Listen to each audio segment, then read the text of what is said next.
Meu nome é Gabriel, eu tenho 21 anos e esse é o Falando Pra Quê? O porquê que a gente tá aqui, o porquê que é tão importante a gente estar aqui, o porquê que é tão necessário a gente estar aqui.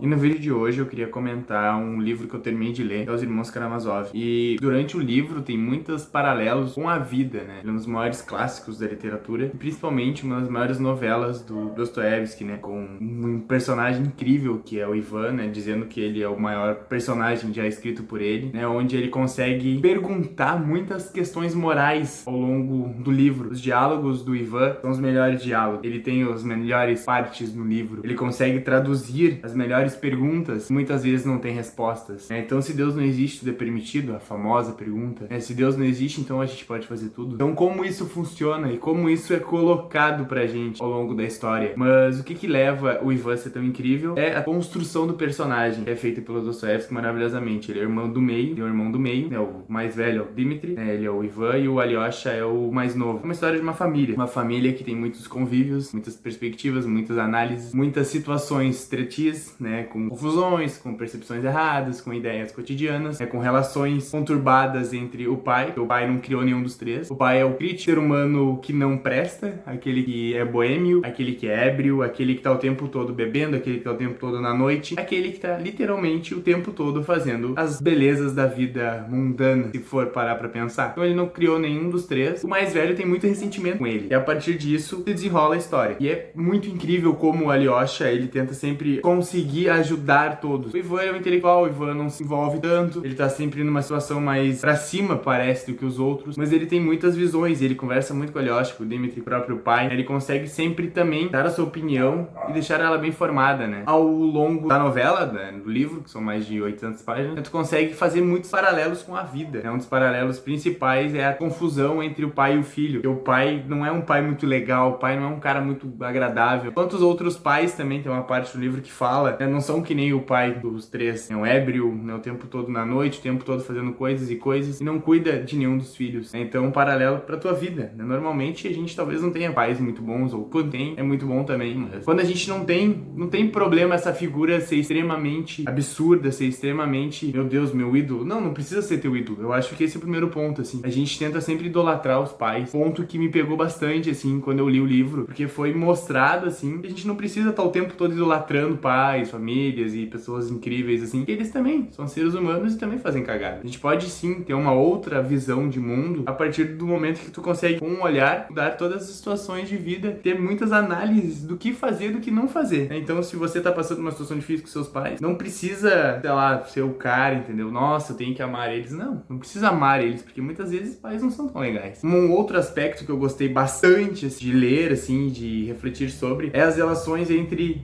os irmãos e as mulheres, assim, com o pai também. O pai tem uma paixonite pela mulher, né, que gosta do Dmitri, e aí todos eles ficam nessa incógnita, né? Daí o Ivan gostava da mulher do Dmitri, mas o Dmitri gostava da mulher, e aí ela também gosta dele, e a guria do Alyosha acabou ficando com o Ivan. Interessante ver essas narrativas entre os irmãos com as próprias relações com as outras mulheres e com outras pessoas também, porque o Ivan, ele consegue ter uma situação muito bem colocada dentro dele, mas ele não é tão bom também ao longo do livro. O Alyosha ali, ele é o mais bonzinho, ele é o mais queridinho, mais isso, mais aquilo. O Dmitri, por ser também meio boêmio, meio ébrio, sabe, meio da noite, meio nessa pegada maluquice, assim, ele consegue passar essas pretensões, assim, e fica muito claro entre como essas situações se desenrolam, né, no dia a dia, principalmente em relacionamentos, mesmo de uma forma meio idiota, de uma forma meio grosseira. É um livro que vale muito a pena ler, porque tu começa a pegar situações do dia a dia entre relações, que nem eu falei, entre os irmãos e as mulheres, mas muito relações entre os próprios irmãos, né? De que um tentando ajudar o outro, um tentando colocar a peça do outro, um tentando entender o outro, passar a informação correta pro outro, sem que aquele diálogo seja muito nhé, sabe? Muito certeiro, assim, numa idade adulta já, que me levou sempre a perceber certas nuances da vida que antes eu não conseguia ver. Por exemplo, o meu pai e minha mãe, né? Os meus irmãos em relação entre eles, sem eu ou comigo, principalmente eles com a minha mãe e meu pai. Então são relações que a gente vai colocando no papel, certas frases, com certas circunstâncias, com certas visões ampliadas a partir de uma leitura que, sem muita reflexão, porque eu estou aprendendo a ler clássicos também, eu consegui perceber que houve muita mudança em como eu enxergo a vida, principalmente em relações com meus amigos também. Que ao longo do livro ele começa a contar muitas relações entre pessoas e colocações dentro daquela família, e dentre aquelas ideias e dentre tudo aquilo que vai se colocando, para que sim tenha uma certa visão também filosófica da situação, principalmente da moral e da ética, e como isso influencia o nosso dia a dia. Então a gente não pode falar tudo. Tem essa pergunta, se Deus não existe, tudo é permitido. Mas na prática, ao longo da história, nada é tão permitido. Quando ocorre uma grande situação ali, tem um julgamento onde as situações ocorrem de uma forma bem exata, de uma forma bem feita, tudo dentro de um padrão, e esse padrão é possivelmente o jeito que a gente se comunica com uma pessoa. Principalmente quando a gente vai conhecer uma pessoa, a gente começa a perceber a que pontos a gente pode ter uma conexão com ela, em quais assuntos a gente pode ter uma conexão e quais assuntos a gente não fala. Pra gente talvez ter uma relação, pra gente talvez ser amigos, enfim, é pra ter uma coesão assim, pra criar laços. Então, nesse sentido, é importantíssimo ter esse olhar nas relações também. Durante esse livro e esses diálogos, eles são enriquecedores não só para aquele momento de leitura, mas principalmente para um momento afora, do momento onde tu consegue perceber muitos paradigmas sendo quebrados, né? Um exemplo muito clássico, talvez, é das relações, né? Durante ali a treta deles um com o outro, muitas vezes um se apaixonou por uma mulher, o outro se apaixonou pela outra, ela se apaixonou por um cara, o outro era apaixonado por ele, acabou tendo essas situações, e ao longo da vida a gente também encontra muitas pessoas que se desenvolveram um relacionamento e daqui a pouco aquela pessoa parou de gostar e começou a gostar de outra pessoa, daqui a pouco voltou para aquela outra pessoa, mas aquela pessoa já estava com outro. Então essas certas nuances casamentais, por exemplo, elas são sempre bem colocadas nesse livro e da forma mais perfeita, digamos assim, que muitas vezes a gente gosta tanto de uma pessoa, mas aquela pessoa já não gosta mais da gente. E aquilo não tem como voltar atrás ou querer fazer aquilo acontecer de qualquer maneira. Porque não tem como. Pense, reflita sobre isso e leia o livro, né? Muito obrigado pelo acesso, deixa o like.